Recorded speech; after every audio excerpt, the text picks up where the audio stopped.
HOAT, wih, dia pakai HOAT buat mobil biasanya. Saya rencana mau ganti pakai merek terkenal yaitu spesifikasinya POAT, ready to use 50-50. Apakah aman? Saya mau tanya, mobil saya Terios AT 2013 di jalan lurus di posisi D, pas ada tanjakan, saya mau oper ketiga. Iya, kalau udah cewek boleh lu GR ya. Nah, Tapi memang katanya kalau cowok tuh bisa dibilang ganteng, kalau yang muji itu memang cowok.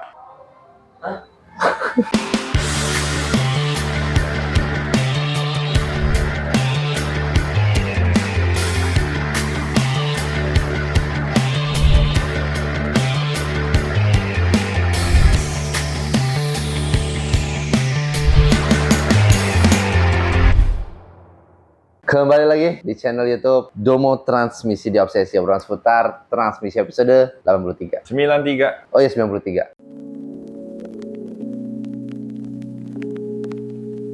Seperti biasa kembali lagi bersama saya Arya dan bapak kita Bapak Freddy. Gimana kabarnya kok? Aman? Gimana Pak Arya ganteng? Anjay. Nah guys, seperti biasa guys, sebelum kita memulai video obsesi, gue akan membacakan dulu untuk 2 orang pemenang yang beruntung untuk mendapatkan hadiah merchandise. Nah, untuk 2 pemenang ini kita ambil dari episode 80. Pertama dari Christian Pani Nanggalo Nainggolan 8382 8328 #obsesi. Halo Ko Freddy dan Mas Arya. Mau tanya, seputar mesin ini berhubungan dengan transmisi. Terutama bahas Toyota saat ini. Ada mesin VVTi dan ada dual VVTi. Contoh Innova Avanza dan kembaran Avanza Ras Terios. Kalau manual torsinya tidak terlalu sebesar yang Matic dalam segi tenaga, sementara kalau tahu sendiri. Tapi tenaga berkurang ketimbangnya VVTi. Kalau gitu bagusan yang mana? Dalam segi perawatan dan ketangguhan. Apakah Matic mesin VVTi atau dual VVTi? Mohon penjelasannya. Terima kasih. Itu yang pertama ya. Dan untuk pemenang yang kedua ada dari @renzo78 #obsesi. Sebenarnya apa fungsi gigi P? Padahal dulu mobil hanya dengan parking brake saja sudah cukup. Fungsi P dan EPB atau handbrake tarik kan sama, yaitu supaya mobil nggak gerak pada saat parkir. Kenapa mobil sekarang jadi harus ada dua-duanya? Kira-kira boleh nggak? Kalau gigi P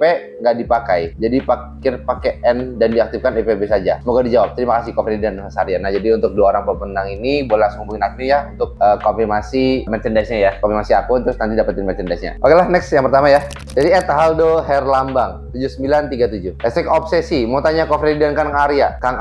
Saya pengguna kan jadinya. Pengguna all new R3 non hybrid AT. Apakah aman ya perpindahan tuas matic dari N ke R? Ada bunyi R ke N. Oh ya, R ke N ada bunyi dung dung. Keluhannya hanya dari R ke N saja. Sebaliknya N ke R atau ke D aman. Gak ada keluhan tersebut. Sudah dicek kayak kaki dan engine mounting aman. Oleh filter matic sudah ganti baru. Di scan aman, gak ada malfunction. Kilometer baru 42.000. Mohon pencerahannya. Kira-kira apakah normal dan aman Ko Freddy dan Kang Arya? Terima kasih. Ini sebenarnya normal. Dulu juga pernah ngecek waktu di Surabaya. Ada yang datang keluhannya sama. Setelah dicek memang mountingnya nggak ada masalah. KM juga rendah. Ini sama persis nih. Keluhan mirip ya? Sebenarnya ini normal. Kalau misalnya nggak percaya, tes dengan unit yang sama. Oke, benar. Sama nggak kayak gitu. Karena kita mesti bisa bedain ya. Jeli dalam artian jeduk itu kayak apa sih? Dek itu kayak apa kalau CV join kena misalnya. Benar. Karena kita mesti jeli di situ. Kalau kasusnya yang kayak gini, ada beberapa R3 memang kelihatannya memang kayak gini. Normal aja. Contoh guling. Oh iya, ke D ada Guling ke N. Oh ya, ke N. Iya ke N. Kok ke D sih? Ke N kan agak Ada kayak deng goyang. Iya, tapi itu normal. Loh, KM-nya juga masih rendah kok. Tapi yang R3 hybrid itu kalau mau ganti oli matic sama perawatan di sini bisa kan? Bisa. Ya maticnya maksudnya nih. Sama aja. Sama aja kan. Maticnya kan matic AT kan. Oke, berarti next siapa ya? Jadi @INS_Hellboy #obsesi. Ko Freddy dan Kang Arya, maaf mau tanya nih soal mobil Hyundai Grand Avega 2014 Matic. Penyakitnya apa saja ya? Dan masih worth it di tahun 2006 ini? Dan soal part bagaimana ya Ko Freddy dan Kang Arya? Terima kasih. Grand Avega. Kita udah berapa kali ya dapat mobil Grand Avega? 2 kali. Case-nya tuh biasanya yang paling sering solenoid. Di scan munculnya solenoid. Entah dia ngelok gigi 3, ya kan? Ngelok gigi 3, terus nggak mau gigi 4. Coba ganti solenoid, masih sama. Iya. Ujung-ujungnya apa? Ecu. Betul. Oke. Jadi penyakitnya biasanya Hyundai ini H miring. Penyakitnya seputar ecu biasanya. Nah, kalau di scan kadang munculnya solenoid. Oke. Kalau spare part harusnya masih ada ya. Masih ada. Cuma tidak murah ya kok ya. Tidak murah. Ini udah yang facelift-nya soalnya nih. Iya. Oke, next ya. Next. Dari Herlan Sumantri 4730. Hashtag obsesi. Bang Arya dan Ko Freddy mau tanya terkait coolant yang ada POAT dan HOAT. Ya, saya cek di salah satu merek kan, coolant terkenal di situ. Capability-nya POAT. Mobil saya Nissan March 2013. Selama ini pakai coolant bawaan pabrik yang konsentrasi dicampur air mineral 30-70. HOAT. Wih, dia pakai HOAT buat mobil biasanya. Saya rencana mau ganti pakai merek terkenal, yaitu spesifikasinya POAT. Ready to use 50-50. Apakah aman? Karena di manual book spesifikasinya yang disarankan 30-70. Kalau saya rubah jadi 50-50. Makasih. Biar kita tahu dulu, ini sebenarnya pertanyaan bagus. Jadi kita sedikit edukasi juga ya. Coolant itu ada POAT, ada HOAT. Ya kan? Ini sebenarnya basicnya sama-sama asam organik OAT. OAT itu Organic Acid Technology. Ya kan? Sebenarnya yang ngebedain brand satu dengan brand lain itu ada tambahan aditif yang beda-beda. Oke, sama warna yang beda-beda. Tujuannya sebenarnya sama, untuk perlindungan terhadap korosi. Betul. Bedanya apa? POAT, HOAT. POAT itu Phosphorat Organic Acid Technology. Ini asam fosfat, biasanya dipakai di mobil-mobil Jepang, brand-brand kayak Honda, Toyota, ya gitu-gitulah. Kebanyakan pakainya POAT. Nah, kalau HOAT ini hybrid organic acid technology. HOAT ini kebanyakan dipakai di mobil-mobil hybrid, terus mobil-mobil Amerika, Eropa. Terus boleh nggak kita ubah yang tadinya kita pakai POAT, kita jadi HOAT? Sebenarnya saran tetap ikut rekomendasi dari pabrikan. Nggak boleh dicampur. Kalau dicampur nanti ada senyawa kimia yang malah nimbulin jadi endapan, jadi kerak di dalam sirkulasi pendinginan mobil, ya kan? Jadi lebih baik kalau saran sih sebenarnya ikutin rekomendasi dari pabrikan aja. Oke, lanjut. Oke, pertanyaan berikutnya dari M Said 52. Hashtag obsesi. Mau tanya kok Freddy dan Mas Arya yang ganteng. Jangan dipuji lah, karena kita udah tahu lah ya jawabannya apa. Yang puji dari cowok kok, bukan cewek. Ya. Iya, kalau dari cewek boleh lu GR ya. Nah, Tapi memang katanya kalau cowok tuh bisa dibilang ganteng, kalau yang muji itu memang cowok. Nggak apa-apa, agak kelainan dia. katanya. Tapi lu suka dipuji? Enggak juga sih kalau buat yang enggak suka sih kalau buat yang ini. Apakah kalau penurunan yang ekstrim itu bisa dilakukan di tuas N terus menerus dengan jangka lama? Apakah itu bisa mempercepat transmisi AT jadi lebih cepat rusak, atau dilakukan pada tuas gigi 2 saja selama penurunan ekstrim untuk membantu pengereman? Apakah itu tidak merusak juga transmisi dengan jangka lama? Kalau di N terus-terusan, kalau turunan ekstrim malah kita nggak dapet engine brake, ya kan? Betul kok, malah dapetnya rem blong ya. Rem blong. Fungsinya ya memang nggak apa-apa, taruh aja di 2. Kalau malah ekstrim banget taruh di L juga nggak apa-apa, Iya, ya benar. kan. Cuma maksudnya kalau di 2 terus turunan ekstrim, turunan paling berapa kilo sih? Ya, Berapa ya, jauh ya. sih, ya kan? Toh juga nggak akan rusak transmisi dengan secepat benar. itu, ya kan. Lain cerita kalau memang matic-nya memang sudah ada masalah, ya kan. Matic-nya memang udah ada problem lah misalnya. Kayak gini kan sebenarnya cepet panas kan, pasti ada Iya. panas, ya kan. Cuman maksudnya nggak sekali pakai untuk turunan langsung jadi rusak kan, enggak. Betul. Tapi fungsinya sebenarnya bantu engine brake. Kalau kita di N, itu kita ngandalin cuma pengereman, malah rem itu kerjanya lebih Berat, berat, lebih ekstrim. bisa panas nanti. Jangan kaget juga kalau turunan ada bau gosong. Kenapa kok? Ya kita tahan rem. Oh ya.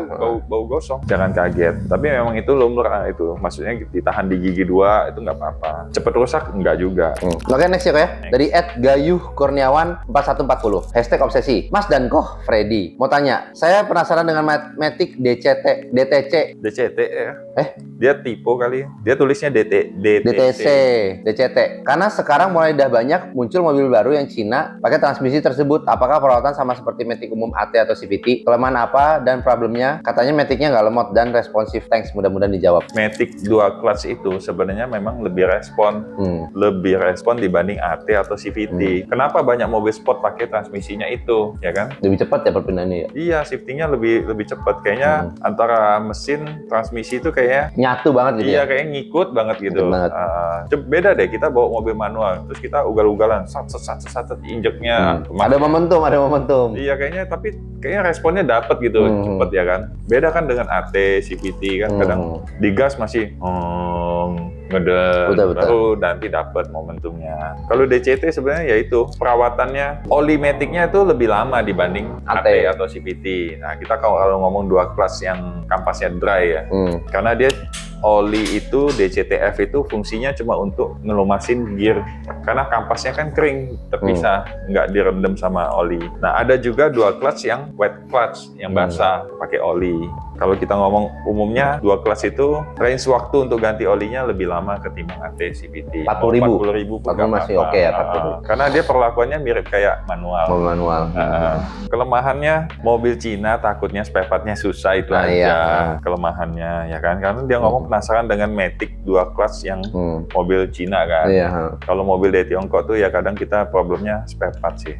Episode yang sebelumnya kita ada bahas tentang Glory. Oh iya, itu mobil nggak ada yang Glory lebih enak dari Ribbon. anjir, iya juga ya. Iya. Di luar Nurul. Tapi sebenarnya dual clutch itu mungkin kalau orang yang baik yang bilang TCM-nya gampang rusak yang kasusnya di mobil Ford ya Pak ya. Kalau menurut aku TCM rusak tuh wajar sih. Di mobil Jepang juga yang TCM-nya rusak banyak. Mazda ya kan. TCM-nya sering kena. Ya kalau lagi nggak beruntung, Avanza juga TCM-nya bisa kena ya kan. Avanza, Rascalia ya kan. X-Trail juga pernah kan ya? Iya, TCM-nya bisa rusak aja. Baik lagi kan memang bisa rusak. karena adanya part tersebut ya pasti ada umur gitu kan. Iya. Terakhir guys, dari @Fikri Muhaimias Har 59 #obsesi. Mas Arya dan Kofredi, saya mau tanya, mobil saya Terios AT 2013 di jalan lurus di posisi D, pas ada tanjakan saya mau oper ketiga, terkadang ngejeduk, itu kenapa ya? Terima kasih, sehat selalu. Banyak faktor Pak, ya kan. Mau oper ketiga, kadang jeduk, kadang lagi. Kadang ya. Iya, dari couple bisa, dari gas kita nggak seimbang juga kadang bisa. Iya. Kadang belum tentu dari Matic. Cuman kalau pertanyaan kayak gini kadang kita juga bingung. Kalau nggak ngelihat, nggak ngetes, nggak ngecek ya kan, kita juga kadang nggak tahu. Tapi nggak bisa kita langsung ngomong Matic, karena ada faktor lain lah. Kita ngomong kayak couple. Dan Matic juga harusnya di jalanan rata muncul sih, nggak cuma di jalanan tanjakan aja kalau Matic. Oke. Udah, paling segitu aja kok ya. Udah. Nah guys, gue ingat kasih tahu dulu. Ingat, kita lagi ada promo ya kok ya. Kita lagi ada promo ganti oli Matic sama ganti filter Matic itu gratis 1 botol jeduk. Jadi buat teman-teman yang mau dapetin promonya langsung reservasi ke nomor admin di bawah ini. Nanti itu promonya cepet-cepetan, per hari cuma 5 orang. Oke, paling segitu aja guys untuk video kali ini. Kita ketemu lagi di video YouTube berikutnya. Domo Transmisi Dr. Matic.